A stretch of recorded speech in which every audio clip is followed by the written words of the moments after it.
सही है। बिस्मिल्लाहिर्रहमानिर्रहीम। लास्ट क्लास जो हमने डिस्कस की थी वो अनसर्टेनिटी थी। हमने बिल्कुल इनिशियल स्टेप लिए थे अनसर्टेनिटी को समझने के लिए।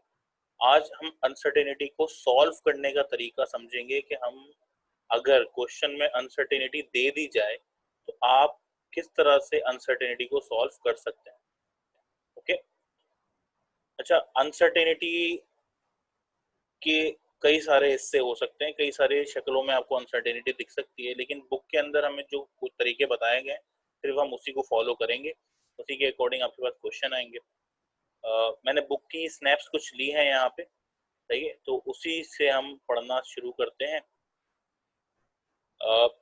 सबसे पहला है सम और डिफरेंस, यानी कि एडिशन और सब्ट्रैक्शन। तो अनसर्टेनिटीज में, अगर अनसर्टेनिटी वाले क्वेश्चन के अंदर अगर आपको सम या डिफरेंस निकालना हो तो आप क्या करेंगे। तो एक बात तो याद रखिएगा, मैंने आपको पहले ही समझा दिया है कि जब भी अनसर्टेनिटीज आती हैं तो अनसर्टेनिटी को हम कभी भी नेगेट नहीं करते, माइनस नहीं करते, हमेशा हम ऐड करते हैं। मैं कल ये समझा चुका हूँ, सही है। तो हमेशा अगर सम हो तो सम तो करना ही है, और अगर डिफरेंस हो तब भी आप अनसर्टेनिटी क्या करेंगे, को ऐड करेंगे। सपोज आपके पास दो फिजिकल क्वांटिटीज हैं ए एंड बी, ओके, और उन फिजिकल क्वांटिटीज को मेजर करने के लिए आपके पास उनकी वैल्यू किस तरह से दी जाती है। प्लस माइनस से पहले मेजर्ड वैल्यू होती है और प्लस माइनस के बाद उनका एरर यानी अनसर्टेनिटी को शो किया जाता है। ये भी हमने कल समझ लिया। तो दोनों वैल्यूज की वैल्यूज गिवन है, A plus minus delta A, B plus minus delta B respectively. तो दोनों की वैल्यूज यहाँ पे आपको गिवन है। where delta A and delta B are absolute uncertainties। absolute कैसे हैं, क्योंकि इनके साथ डेल्टा लगा हुआ है, बस याद रखिए, इनके साथ क्या लगा हुआ है, डेल्टा लगा हुआ है। तो are there sorry, the following steps are followed for the result z equal to z plus minus delta z। यानी मैंने जब इनका सिंप्लीफाई किया तो इनका जो आंसर आया है वो z equal to z plus minus delta z आया। या सम करो या फिर डिफरेंस निकालो, कैसे। अब उसके लिए आपको एग्जाम्पल दे दिए नीचे, यानी कि z जो है वो बराबर है a प्लस बी के, यानी कि आप a की वैल्यू और b की वैल्यू, ये पूरी पूरी वैल्यू, सही है। a की वैल्यू पूरी पूरी, पूरी पूरी का मतलब है आप इस पूरी वैल्यू को सॉल्व कर रहे हैं, a प्लस बी करेंगे आप, सही है। तो a प्लस बी आपने क्या किया, यहाँ पे ऐड करना है, तो आपने ऐड कर दिया। तो ऐड करके दिखाओ किस तरह से a प्लस बी को ऐड करोगे। तो z plus minus delta z किसके बराबर होगा, a plus minus delta a plus b plus minus delta b, सही है। अच्छा, अब जब आप सिंप्लीफाई करने की तरफ बढ़ेंगे तो बेटा आप डेल्टा वाले को डेल्टा के साथ ऐड करेंगे और सिंबल नंबर्स को सिंपल नंबर्स के साथ ऐड या सॉल्व करेंगे, सही है। अभी ऐड कर रहा हूं तो मैं इस वजह से ऐड का नाम ले रहा हूं। तो आप a को b के साथ सिंप्लीफाई करेंगे और डेल्टा a को डेल्टा b के साथ सिंप्लीफाई करेंगे, ये याद रख लें। कभी भी डिफरेंट वालों को सिंप्लीफाई आपस में नहीं करेंगे, सही है। अब क्या करोगे, आपने अलग अलग कर दिया, a प्लस बी का एक अलग ब्रैकेट बना दिया यहाँ पे, सही है, और delta a plus delta b का अलग ब्रैकेट बना दिया। प्लस माइनस अपनी जगह पे मौजूद रहेगा, कहीं नहीं जाएगा। अब क्या होगा, तो आप इसको सिंप्लीफाई कर लें। सिंप्लीफाई करने के बाद क्या निकालोगे, a प्लस बी और डेल्टा ए डेल्टा बी, सही है। दोनों को ऐड करके सिंप्लीफाई करोगे और आपके पास जो आंसर आएगा वो z की सूरत में आ जाएगा। अच्छा, यहाँ पे प्रॉपर सॉल्व करके नहीं दिखाया हुआ क्योंकि वेरिएबल्स डाले हुए हैं, आपको सिर्फ बताया जा रहा है कि अगर आपके पास अनसर्टेनिटी वाला कोई क्वेश्चन आ गया, सही है, वो ए बी की सूरत में दिया हुआ है, तो आप किस तरह से अनसर्टेनिटी को ऐड क्या करेंगे, सिंप्लीफाई करेंगे। तो देखें, मैंने सिर्फ अनसर्टेनिटी को ध्यान में रखना है। तो क्या होगा, अनसर्टेनिटी का आंसर क्या आएगा, ऐड कर कर आएगा। बात समझ में आ गई। सेम एज अगर मैं फाइंड आउट करूं, क्या, अगर मैं फाइंड आउट करूं डिफरेंस, सही है, अगर मैं फाइंड आउट करूं डिफरेंस, तो a माइनस बी होगा। अगेन मैं क्या करूंगा, a plus minus delta a minus b plus minus delta b. बेटा a के साथ b तो आपके पास सब्ट्रैक्ट हो जाएगा, लेकिन अब जब डेल्टा a और डेल्टा b को साथ रखोगे तो माइनस नहीं लगाओगे बल्कि प्लस लगाओगे। आप देख पा रहे हैं यहाँ पे प्लस लगा हुआ है, हालांकि मैं यहाँ डिफरेंस निकाल रहा हूँ a माइनस बी, ऐसा ही है। वजह यह है कि हम अनसर्टेनिटीज को कभी भी नेगेटिव पुट नहीं करते या उनका डिफरेंस नहीं निकालते। सही है, तो अनसर्टेनिटी को आप कभी भी डिफरेंस निकाल के सॉल्व नहीं कर सकते। कुछ भी हो आपने अनसर्टेनिटी को आपस में ऐड करना है।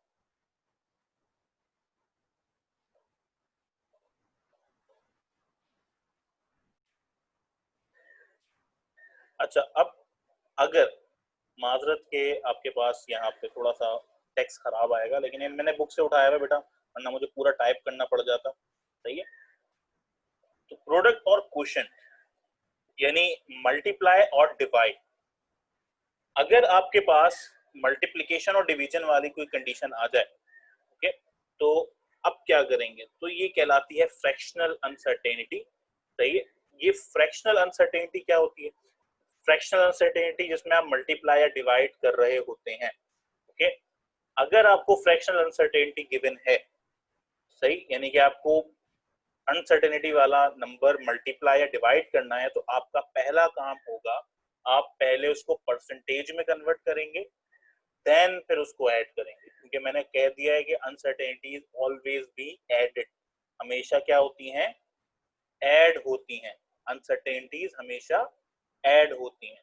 ओके, तो suppose two physical quantities A and B, again मैं वही पुरानी वाली क्वांटिटीज ले लेता हूँ, A and B, A plus delta A B plus delta B दोनों की वैल्यूज हैं। ओके, और अब दिस टाइम ये आपस में मल्टीप्लाई होने वाली हैं, तो बेटा सबसे पहला काम होगा इनको परसेंटेज में कन्वर्ट करना। सही है, अब परसेंटेज में कन्वर्ट, इसमें कन्वर्ट करके दिखाया हुआ नहीं है, मैं सिर्फ बता रहा हूँ कि हमने कन्वर्ट कर दिया, तो वो हम न्यूमेरिकल्स के अंदर करेंगे। कन्वर्ट करना आना चाहिए वैसे परसेंटेज में, बट फिलहाल अभी सपोज कर लो कि मैंने कन्वर्ट कर दिया है परसेंटेज में, तो आप क्या करोगे, जब परसेंटेज बन जाएगी तो सिर्फ एक काम करना है, उन दोनों परसेंटेजेस को ऐड कर देना है।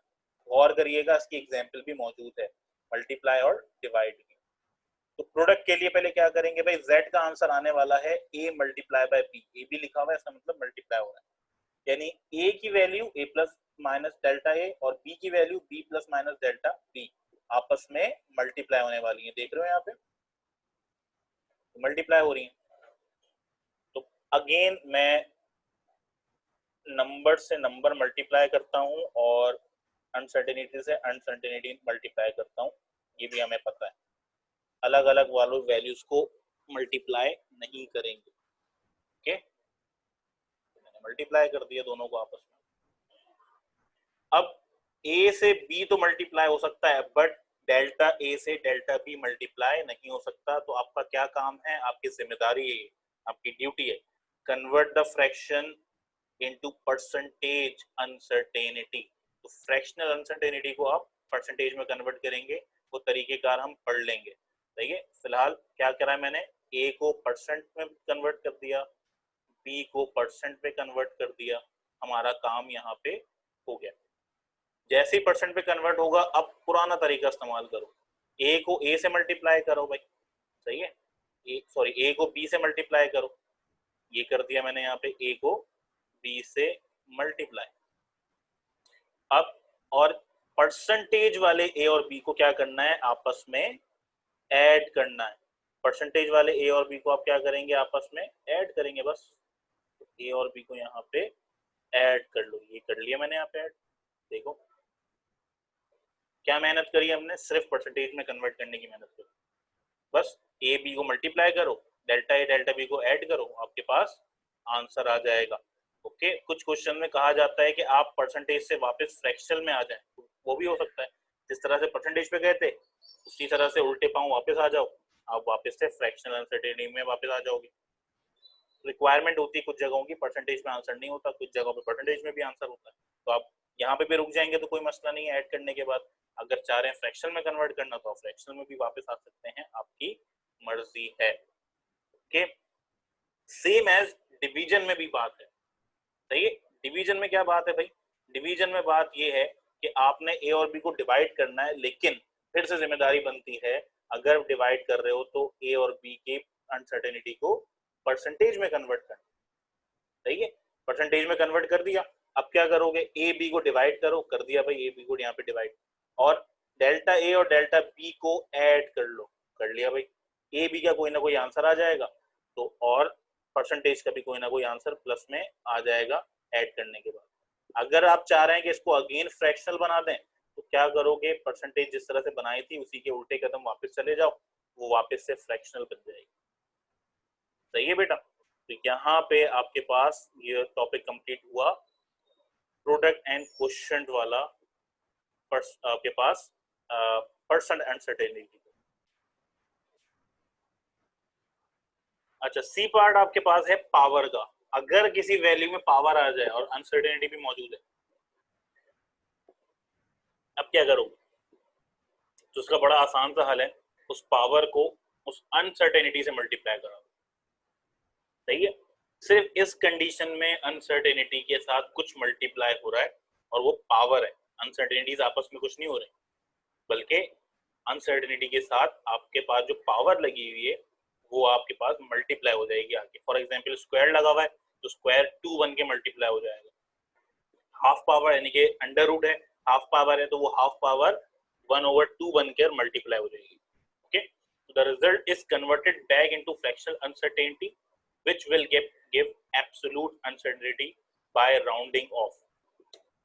क्या मतलब है, तो भाई अगर मेरे पास z की वैल्यू a की पावर n है और a का मतलब आपके पास अनसर्टेनिटी वाली वैल्यू, तो वो पावर होल पावर बनकर आएगी और वो पावर दोनों को दी जाएगी, सही है। जब ब्रैकेट ओपन करते हो तो पावर दोनों को लगती है ना, तो प्लस माइनस से पहले वाली वैल्यू को भी पावर मिलेगी, यहाँ मिल गई, और प्लस माइनस के बाद वाली वैल्यू को भी पावर मिलेगी, बट वो पावर एज अ मल्टीप्लाई आएगी, वो पावर एज अ मल्टीप्लाई आएगी। देखो यहाँ से उछलकर वो अंदर आ गई और वो आपस में मल्टीप्लाई हो गए। ए की पावर तो आंसर आ जाएगा, लेकिन एन जो पावर एक डेल्टा ए के साथ जो पावर है वो आपस में मल्टीप्लाई होकर एक परसेंटेज बना लेंगे। अगेन पावर में भी परसेंटेज में कन्वर्ट करना जरूरी है, सही है। देखो मैंने यहाँ पे क्या करा था, फ्रैक्शन में था तो पहले परसेंटेज में करा, आप डायरेक्ट अनसर्टेनिटी को मल्टीप्लाई नहीं कर सकते। पहला काम क्या होगा, परसेंटेज में कन्वर्ट करना, उसके बाद पावर के साथ मल्टीप्लाई करना, और जब परसेंटेज आ जाए, आंसर आ जाए, उसके बाद आप क्या करेंगे, उसको दोबारा से अगर चाहें तो फ्रैक्शन में कन्वर्ट कर सकते हैं, वरना वहीं पे आंसर रोक सकते हैं।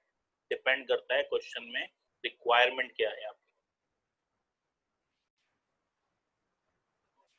एग्जाम्पल प्रॉब्लम 1.2, सही है। पहले क्वेश्चन समझिएगा, फिर उसको सॉल्यूशन की तरफ लेके जाइएगा, डायरेक्ट शुरू मत हो जाना, सही है।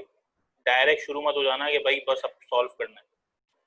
तो सवाल है, if d1 plus minus delta d1 जिसकी वैल्यू आपको 101.41 प्लस माइनस 0.05 मिलीमीटर गिवन है। देखो बेटा 101.41 इज गिवन वैल्यू या मेजर्ड वैल्यू, और उसकी अनसर्टेनिटी कितनी आ रही है, 0.05, okay, millimetre. Represent the internal diameter of metal piece, सही, वो मेटल पीस में आपको दिखा देता हूँ। तो ये इंटरनल डायमीटर मतलब अंदर से नापा गया आपके पास डायमीटर है एक मेटल के पाइप का। D2 plus minus delta D2 जिसकी वैल्यू है 102.79 और अनसर्टेनिटी है 0.05, ये एक ही इंस्ट्रूमेंट से नापा गया है, अनसर्टेनिटी 0.05 ही रहेगी। तो आउटर डायमीटर जो नापा गया है वो आपके पास 102.79 है मिलीमीटर में, okay. Then find the thickness of metal piece including uncertainty, okay. तो अब मुझे थिकनेस, ये इसकी मोटाई कितनी है, इसकी वॉल कितनी मोटी है, इसकी थिकनेस मालूम करनी है। तो थिकनेस निकालने के क्या तरीका है, कुछ नहीं करना होता, आउटर से इंटरनल को माइनस कर दो, आपके पास थिकनेस आ जाएगी। लेकिन क्योंकि अब अनसर्टेनिटी शामिल है तो आपको बड़ा देखभाल के काम करना होगा। क्या करना होगा भाई, तो जरा देखो गिवन डाटा क्या है आपके पास, इंटरनल डायमीटर गिवन है, एक्सटर्नल डायमीटर भी गिवन है, मालूम क्या करना है, आपने थिकनेस ऑफ पाइप मालूम करना है। अच्छा, अब थिकनेस मालूम करने के लिए मुझे सब्ट्रैक्ट करना है, लेकिन इतना मुझे याद है कि अनसर्टेनिटी को सब्ट्रैक्ट नहीं कर सकते, तो क्या करेंगे, तो आप वैसे तो फॉर्मूला लगाएंगे सब्ट्रैक्शन का, सही है, d2 माइनस d1, ओके, लेकिन अनसर्टेनिटीज यहाँ पे ऐड होंगी। अच्छा, ये प्लस माइनस नहीं है, it is just plus, okay, ये माइनस नहीं है, it is just plus. Values को पुट करो, क्या आ गई वैल्यूज, 102.79, 101.41 माइनस हो जाएंगी, बट अनसर्टेनिटी क्या होगी, ऐड होगी। तो जब ऐड होगी तो आपके पास आंसर आ जाएगा this, since for thickness we have to convert diameter into radius, then diameter will be, अब डायमीटर निकाला है मैंने, डायमीटर को मैं रेडियस में कन्वर्ट कर रहा हूँ। अच्छा बेटा, अगर आप चाहो तो आप डायमीटर को पहले भी कन्वर्ट कर सकते हो, बाद में सॉल्व कर सकते हो, या आपको अगर ये आसान लग रहा है तो इस तरीके से कर लो। बस मुझे अब डी को क्या करना है, 2 से डिवाइड करना है, तो डी को मैं जब 2 से डिवाइड करूंगा तो अनसर्टेनिटी भी 2 से डिवाइड होगी। वजह क्या है कि मुझे इसको हाफ करना है किस तरीके से, तो हाफ करने के बाद आपके पास जो आंसर आएगा वो थिकनेस का आंसर होगा। This is the value of thickness with uncertainty. तो ये वाला क्वेश्चन 1.2 इज योर होमवर्क। जो लास्ट हमने एग्जाम्पल नंबर 1.2 करी है, एग्जाम्पल प्रॉब्लम, उसी का आपके पास बिल्कुल मिलता जुलता एक ये असाइनमेंट है, प्रैक्टिस असाइनमेंट, तो ये आपका होमवर्क है, सही है। तो आज यहाँ पे इसको वाइंड अप करते हैं, इंशाल्लाह नेक्स्ट टाइम इसको मजीद आगे बढ़ाएंगे, ओके। और बेटा अभी लीव मत करना क्लास, 2 मिनट।